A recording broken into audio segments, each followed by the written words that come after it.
কুসুমকেই বিয়ে করতে চায় আয়ুষ। আর সত্যিটা জানতে পারছে ইন্দ্রাণী গাঙ্গুলি। সম্পূর্ণ জানতে হলে দেখতে থাকো। গল্পের শুরুতেই দেখা যায় যে কুসুমের মনটা একদমই ভালো নেই।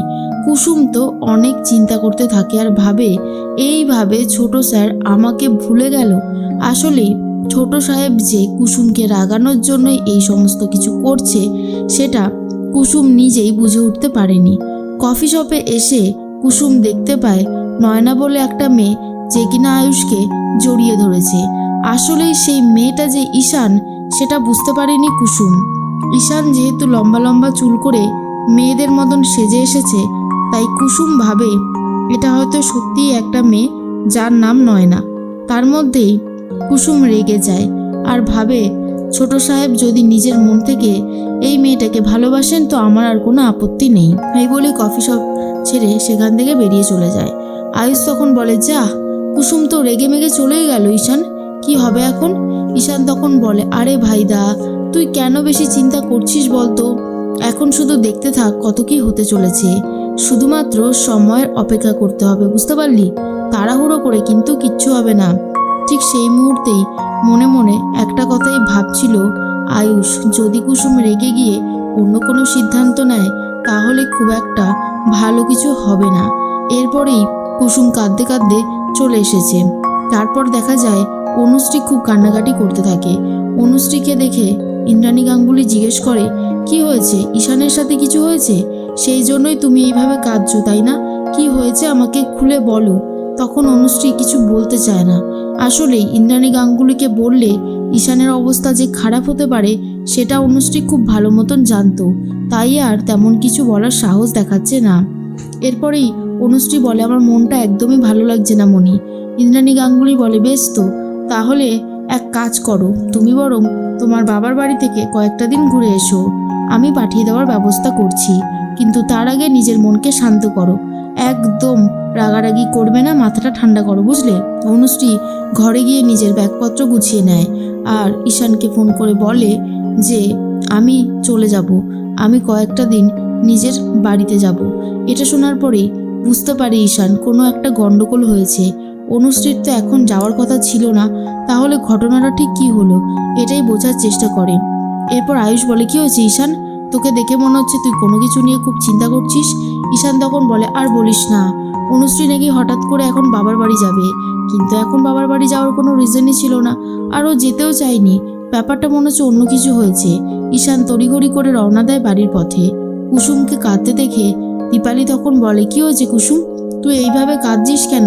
কিছু হয়েছে? আয়ুষ বাবার সাথে নিশ্চয়ই ঝামেলা হয়েছে। তখনই কুসুম বলে, আমাকে দেখে চিনতে পারলো না আমাদের ছোট সাহেব।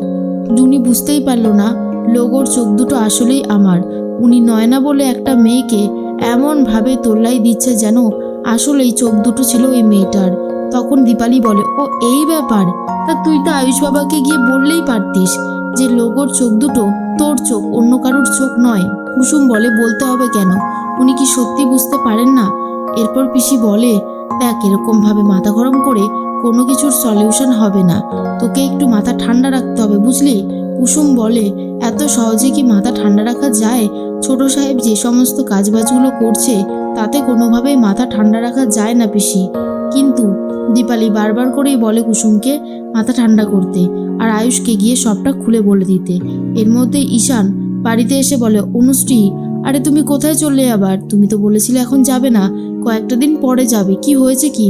অনুশ্রী বলে, আমি ভাবতাম তুমি হয়তো আমাকে সব থেকে বেশি ভালোবাসো, আমার কেয়ার করো, কিন্তু আমি যে কত বড় ভুল সেটা আমি খুব ভালো মতন বুঝতে পেরে গেছি। তুমি তো এখন অন্য কাউকে ভালোবাসো, তাই না ঈশান?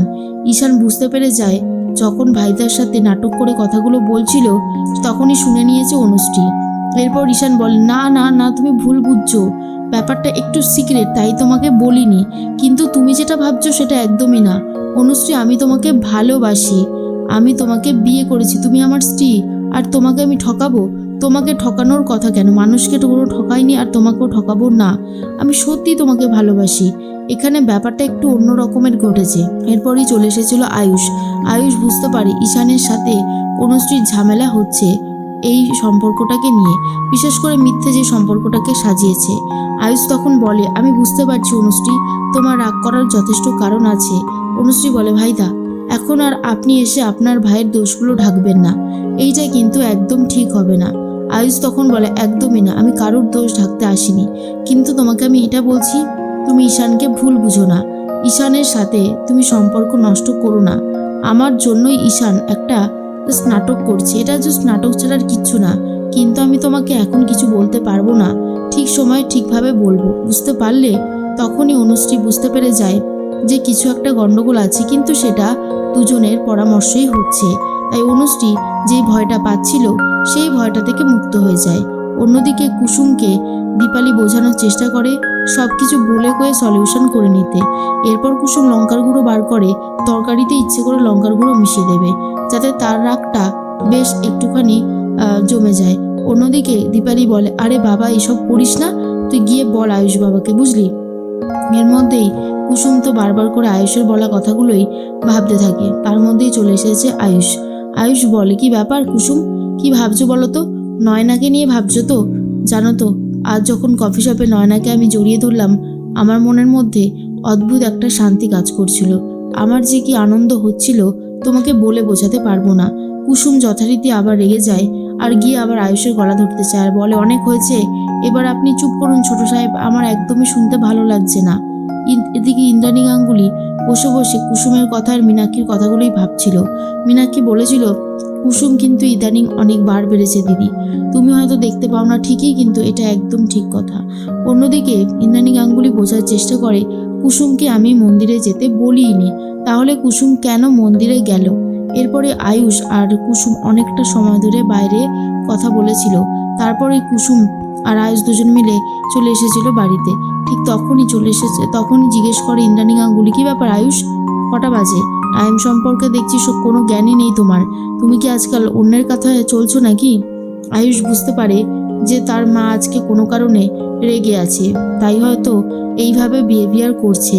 কিন্তু আয়ুষ ভাবে, এই সময় মাকে কি করে বলি যে আমি কুসুমের সাথে সম্পর্ক তৈরি করেছি, কুসুমি সেই মেয়ে যাকে আমি এত দিন ধরে এত রকমভাবে ভালোবাসা দিয়ে এসেছি। ঠিক তখনই আয়ুষকে চলে যেতে ঘরে বলে ইন্দ্রাণী গাঙ্গুলি, আর কুসুমের সাথে কতগুলো কথা বলে ইন্দ্রাণী গাঙ্গুলি আর বলে, দেখো তোমাকে আমি একটা কথা বলি কুসুম, তুমি যার প্রাণ বাঁচিয়েছ সে কিন্তু এই পরিবারের মালিক, আর তুমি প্রাণ বাঁচিয়েছ তুমি কর্মচারী। মালিক আর কর্মচারীর সম্পর্কের কথাটা কিন্তু ভুলে গেলে চলবে না। কুসুমকে অনেক খারাপই কথা শোনাতে থাকে ইন্দ্রাণী গাঙ্গুলি, কিন্তু তবুও কুসুম মুখ ফুটে বলেই না যে তার ছোট সাহেবকে এতটাই সে ভালোবাসে, তার জন্য সবকিছু করতে পারে। এর মধ্যে আয়ুষ বুঝতে পারে মায়ের কিছু একটা হয়েছে, তাই সে আজকে বলে না, ঠিক করে পরে একদিন বলবে যে সে কুসুমের সাথে সংসার করতে চায়, শুধুমাত্র কুসুমকেই বিয়ে করতে চায়।